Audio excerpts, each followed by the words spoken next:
Alrighty, what's up, everyone? Hope you guys are doing well. Today, we're going to go over the weekly outlook for December the 15th to the 19th. Let's get started. Let's hop right into the key economic events. We have a decent amount of things to kind of talk about this week. We just came off of FOMC last week. You can see a lot of volatility picked up after FOMC. Volatility to both sides. Ultimately, we end up dropping on Friday, and we'll kind of talk about what we're looking for, kind of moving forward here in the overall markets. For the SPY, we just recently came off our all-time highs here as well. But as for the key economic events coming into this week, what we have here is on Tuesday, a bunch of red folder news events, as you can see, at 8:30 a.m. Eastern Standard Time. We have basically average hourly earnings, core retail sales, non-farm enrollment, and then at 9:45, flash services along with flash PMI. And then on Thursday, we have a very key one here. We're going to have core CPI. That is going to be at 8:30 a.m. Eastern Standard Time, along with unemployment. And then on Friday, we have the revised consumer sentiment at 10 a.m. Eastern Standard Time. So, decent amount of things to kind of go over this week, along with the volatility that we had from last week. I do expect this week in specific to have the continued volatility, and then we're probably going to end up tapering off into end of year because of kind of rebalancing. We have the holiday season as well. So I'm expecting some volatility next week, and then we'll kind of see what shapes up into the holiday season, and of course with Christmas and the New Year's as well.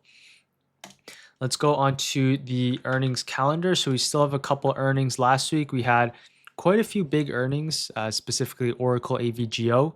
That's really what was affecting the overall market, specifically on Friday. And then for this week, we have a couple more semis. MU, that's going to be on Wednesday after close. Not too much else that's notable this week. FedEx and Nike, if you're invested in these ones. But that's about it. So now let's hop into the charts to see exactly what we're looking for coming into really this week here. So first things first, ES really coming off of our all-time highs, not quite hit it on our futures contracts, but on the SPY chart, we end up hitting our all-time highs, and now you can see nice little sharp rejection right off our key levels. For the SPY chart, similar thesis here, right off our all-time highs. If you look at this on the actual hourly chart, you can see we end up hitting it here in the after hours. We actually didn't hit your all-time highs in the actual market hours, but in the after hours, you had multiple touches, and you can see nice kind of rejection off of this level. So coming into this week here for the ES, if you're looking at this on the hourly time frame, really just a lot of consolidation. We haven't had a clear direction really since the start of December. As I mentioned, we don't expect a clear direction until we can really break above key levels or break below key levels.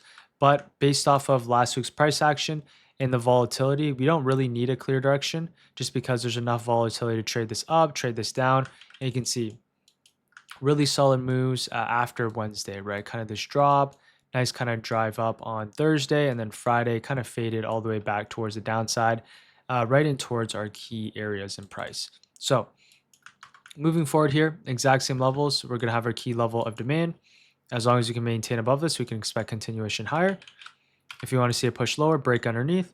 If you want to see a move higher, really now break above, hold for continuation. If you look at the SPY chart, fairly similar thesis here. Key levels that we have marked out, this period of consolidation. Until we can break outside this range, just be a little bit more cautious and be open to playing both sides here on the markets. As for the NQ lagging behind, as you can see, compared to everything else. So really kind of this double bottom came up and towards our key levels. This one never hit all-time highs just because we have a little bit of divergence compared to the overall markets. So this is showing a little bit more relative weakness. That's what we call it. So for the NQ, now you can see we broke outside of its consolidation period that we had here, and we actually ended up having this retest towards the downside. So for the NQ, this one is relatively weak compared to the rest of the indices. Previous level of support now turning into resistance. And now you really want to see this continue push lower. So coming into next week, key levels, Thursday's lows of last week, and then we have our last week's lows. If you want to see a push lower, now it's going to be underneath our last week's lows or potential kind of pop and fade for this continuation lower. For the QQQ chart, exact same thesis, key levels, Thursday's lows of last week. As long as you can maintain underneath this, we're going to maintain a bearish stance, at least specifically for the NQ and the QQQ. Key levels that we're going to have marked out here, last week's lows here as well. So this is what we have for the SPY and Qs coming into today. As for some tech names that we have, Tesla, this one really showing a lot of relative strength actually compared to the overall markets. I like this one for a push up and towards our 470 and potentially our all-time highs here. So for Tesla, this one continue to maintain these higher lows. Ever since we reclaimed back above key levels, higher lows have been built. As I mentioned, this one looks good for a push up and towards 470. So main watch coming to next week for some upside here is going to be Tesla.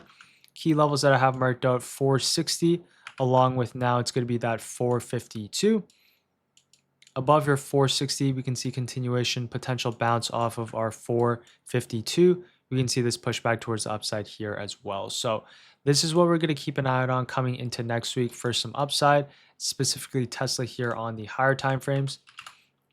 As for the semiconductors, really Nvidia and AMD have been lagging behind. So Nvidia really here, as you can see, kind of this higher time frame potential head and shoulders forming, rejected off a key level. Your higher time frame level support really actually all the way back down in towards your 166. So this of course is not really out of the picture. If we're looking at this on the hourly chart, really it's been continuing to show weakness. Ever since we had earnings, we kind of dropped lower. Last week, potentially the reclaim back above your 188, but we had some news, and ultimately now this is just fading lower. So key level support here for Nvidia is your 174. If we cannot hold this level, we are going to see some more downside here. So that's what we have for Nvidia coming into next week.